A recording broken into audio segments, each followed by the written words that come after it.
امام حسین رضی اللہ عنہ کا خواب۔ حضرت امام حسین رضی اللہ عنہ نے رات کو اپنے اصحاب سے فرمایا کہ بقدر کفایت پانی پی لو، اور پھر سفر پر روانہ ہو گئے۔ دوران سفر میں آپ کو اونگ آ گئی اور ہچکولے کھانے لگے، لیکن فوراً بیدار ہو گئے اور انا للہ و انا الیہ راجعون اور الحمدللہ رب العالمین پڑھنے لگے۔ اس کے بعد آپ نے فرمایا کہ میں نے ایک گھوڑے سوار کو دیکھا جو کہتا جا رہا تھا کہ لوگ سفر کرتے ہیں حالانکہ اموات ان کی جانب پاک برکاب ہیں۔ اس پر میں سمجھ گیا کہ یہ ہمیں موت کی خبر دی جا رہی ہے۔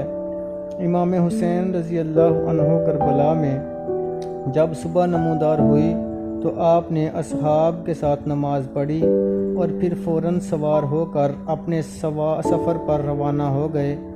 آپ بائیں جانب کو ہٹ کر سفر کرتے رہے حتیٰ کہ نینوا کے مقام پر پہنچ گئے۔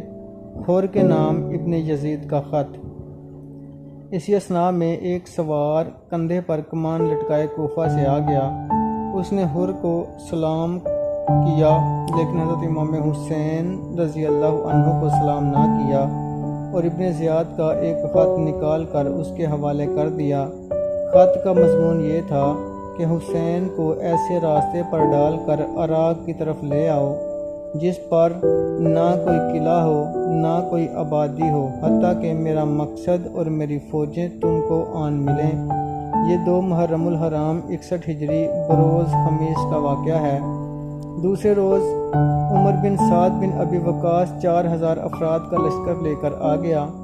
ابن زیاد نے یہ لشکر دیلم کے لیے تیار کیا تھا جو کوفہ سے باہر خیمہ زن تھا، لیکن جب حضرت امام حسین رضی اللہ عنہ کا معاملہ پیش آ گیا تو اس نے عمر بن سعد کو حکم دیا کہ پہلے حسین سے نمٹ لو اور اس کے بعد دیلم کو چلے جانا، لیکن عمر بن سعد نے امام حسین رضی اللہ عنہ پر حملہ کرنے سے انکار کر دیا اور ساتھ ہی اپنا استعفیٰ پیش کر دیا۔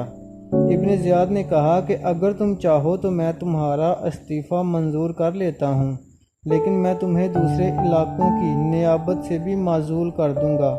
عمر بن سعد نے کہا کہ اس پر غور کرنے کے لیے مجھے کچھ مہلت دو۔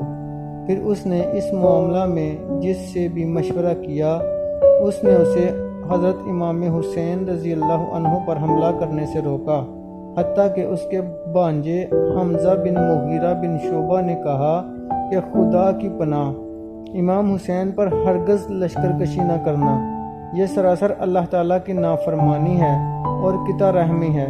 خدا کی قسم، اگر تمہیں سارے جہان کی سلطنت سے بھی ہاتھ دھونے پڑیں تو یہ تمہارے لیے امام حسین رضی اللہ عنہ کا خون اپنی گردن پر لینے سے زیادہ آسان ہے۔ عمر نے کہا کہ انشاءاللہ میں ایسا ہی کروں گا، لیکن جب عبید اللہ ابن زیاد نے اسے معزول کرنے کے علاوہ قتل کر دینے کی بھی دھمکی دی تو وہ حضرت امام حسین رضی اللہ عنہ کی طرف روانہ ہو گیا اور انہیں اسی مقام پر فروکش ہونے پر مجبور کر دیا جس کا ہم اوپر ذکر کر آئے ہیں۔ امام حسین رضی اللہ عنہ پر پانی بند۔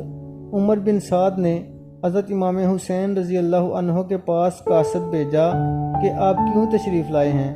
آپ نے فرمایا کہ مجھے اہل کوفہ نے بلایا تھا، اب اگر وہ مجھ سے بیزار ہیں تو میں تمہیں چھوڑ کر واپس چلا جاتا ہوں۔ جب عمر بن سعد کو یہ جواب ملا تو اس نے کہا کہ میری یہ تمنا ہے کہ میں کسی طرح حضرت امام حسین رضی اللہ عنہ کے خلاف جنگ کرنے سے بچ جاؤں۔ چنانچہ اس نے یہ بات ابن زیاد کو لکھ بھیجی، لیکن اس نے جواب دیا کہ ان پر پانی بند کر دو، جیسا کہ اللہ نے ڈرنے والے پاک باز امیر المؤمنین حضرت عثمان بن عفان رضی اللہ عنہ کے ساتھ کیا گیا تھا،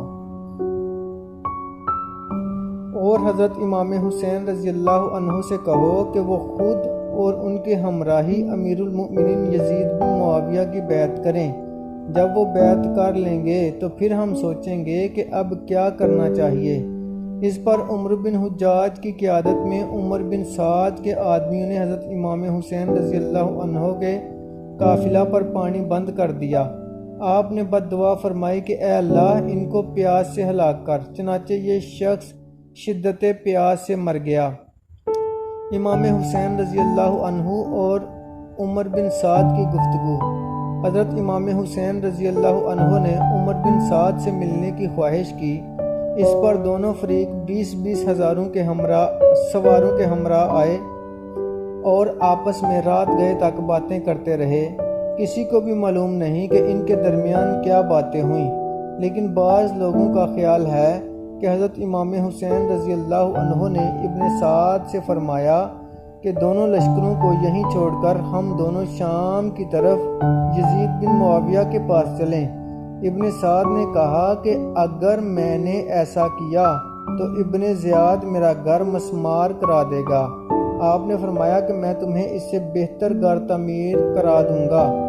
عمر بن سعد نے کہا کہ وہ میری جائیداد ضبط کر لے گا۔ آپ نے فرمایا میں تمہیں اپنی حجاز کی جائیداد میں سے اس سے بھی وافر مال دے دوں گا، لیکن عمر بن سعد نے یہ بات منظور نہ کی۔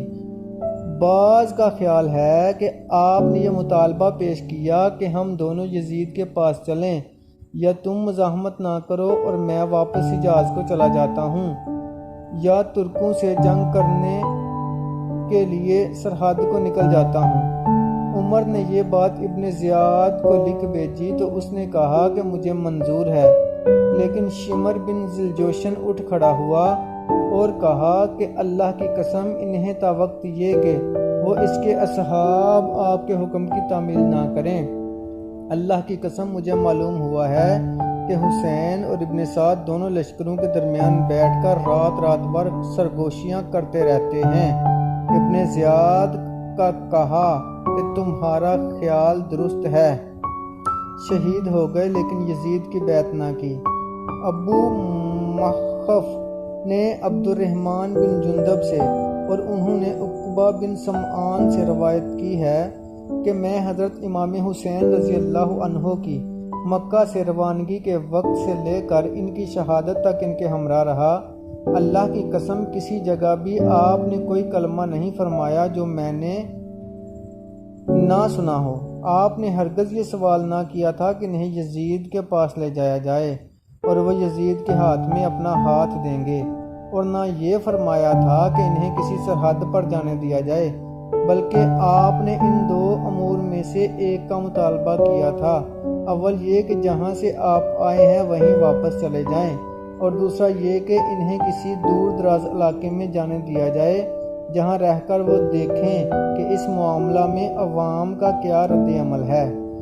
ابن زیاد کا شمر کو حکم۔ عبید اللہ ابن زیاد نے شمر بن ذوالجوشن کو یہ حکم دے کر بھیجا کہ اگر حسین اور اس کے رفقا میرے حکم کی تعمیل کریں تو بہتر، ورنہ عمر بن سعد کو حکم دو کہ وہ حسین اور اس کے اصحاب پر حملہ کر دے، اور اگر عمر بن سعد اس میں لال کرے تو اسے قتل کر دو اور فوج کی کمان خود سنبھال لو۔ قتل حسین میں سستی کرنے کی بنا پر ابن زیاد نے عمر بن سعد کو بھی ایک تہدید آمیز خط لکھا کہ اگر حسین اور اس کے ساتھی اطاعت قبول نہ کریں تو ان سے جنگ کرو کیونکہ وہ باغی ہیں۔ عبید اللہ بن ابی المحل نے اپنی پھوپھی بنت حرام کے بیٹوں عباس، عبداللہ، جعفر اور عثمان کے لیے جو حضرت علی سے تھے ابن زیاد سے امان طلب کی، تو اس نے ان کے لیے امان کا پروانہ لکھ دیا، اور ابن ابی المحل نے یہ پروانہ اپنے غلام کرمان کے ہاتھ بھیج دیا۔ جب ام البنین کے بیٹوں کو یہ خبر ملی تو انہوں نے کہا کہ ہمیں سمیہ کے لونڈے کی امان کی کوئی ضرورت نہیں، ہم اس کی امان سے بہتر امان کے طلبگار ہیں۔ یزیدی فوج مقابلہ کے لیے تیار۔ شمر بن ذوالجوشن جب عبید اللہ بن زیاد کا خط لے کر عمر بن سعد کے پاس آیا تو اس نے کہا کہ اے شمر، خدا تیرے گھر کو برباد کرے اور جو کچھ تو لایا ہے اس پر تیرا ستیہ ناش کرے۔ مجھے پختہ یقین ہے کہ حضرت امام حسین رضی اللہ عنہ نے جو 3 امور پیش کیے تھے انہیں منظور کرنے سے ابن زیاد کو تو نے ہی روکا ہے۔ شمر نے کہا کہ تم مجھے یہ بتاؤ کہ اب تمہارا کیا ارادہ ہے؟ اس سے مقاتلہ کرتے ہو یا میرے اور ان کے درمیان سے ہٹتے ہو؟ ابن سعد نے کہا کہ نہیں، میں سرداری تمہارے ہاتھ میں نہ دوں گا بلکہ خود فوج کی قیادت کروں گا۔ اس کے بعد ابن سعد نے شمر کو پیادہ سپاہ کا افسر مقرر کر دیا۔ یہ فوج 9 محرم 21 ہجری بروز خمیس دن ڈلے مقاتلہ کے لیے قافلہ حسین رضی اللہ عنہ کے سامنے جا کھڑی ہوئی۔